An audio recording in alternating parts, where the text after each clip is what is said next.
Ekasi badawanu fi ekasi malu jira bani radio jakasi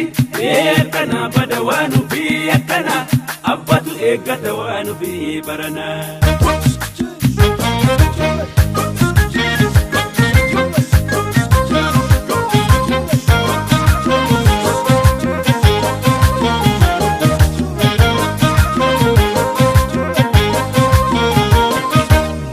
Bekani akalubun ko sijalatu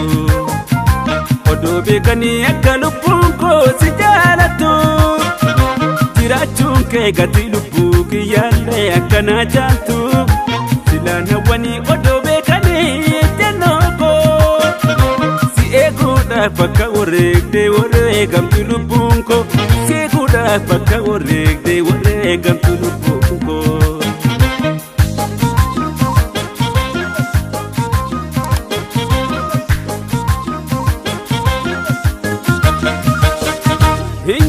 Abdatani lentu burasani gadi atani gange almitu ergatani kandan jamatin garre sami ragle kufe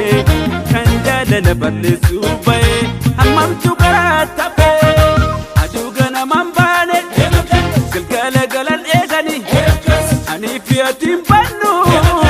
bisani badani rangate manakena Dokater betuni kan abaga jadi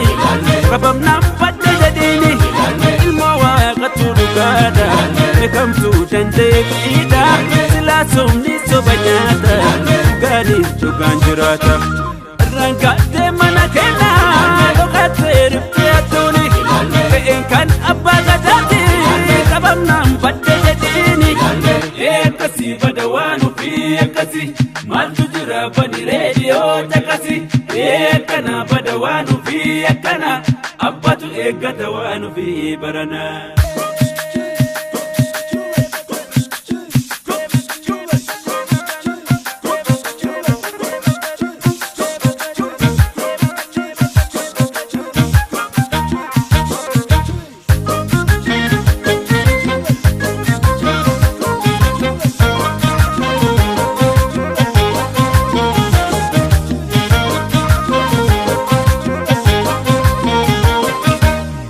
Bekani akalubun ko sijalatu Odo bekani akalubun ko sijalatu Tirachun ke gati lubu kiyalle akana jantu Silana wani odo bekani tenoko Si eguda faka oregde oregam tulubun ko Si eguda faka oregde oregam tulubun ko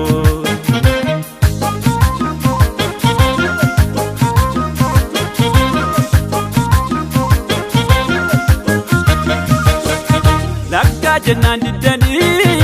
lenja jisu kaftani utale goke kamta kesan jiru gasani karanke na bulbulu apa pitanga fata jadu mari borisu bikole mega fata digamu maniko sugada ni jarame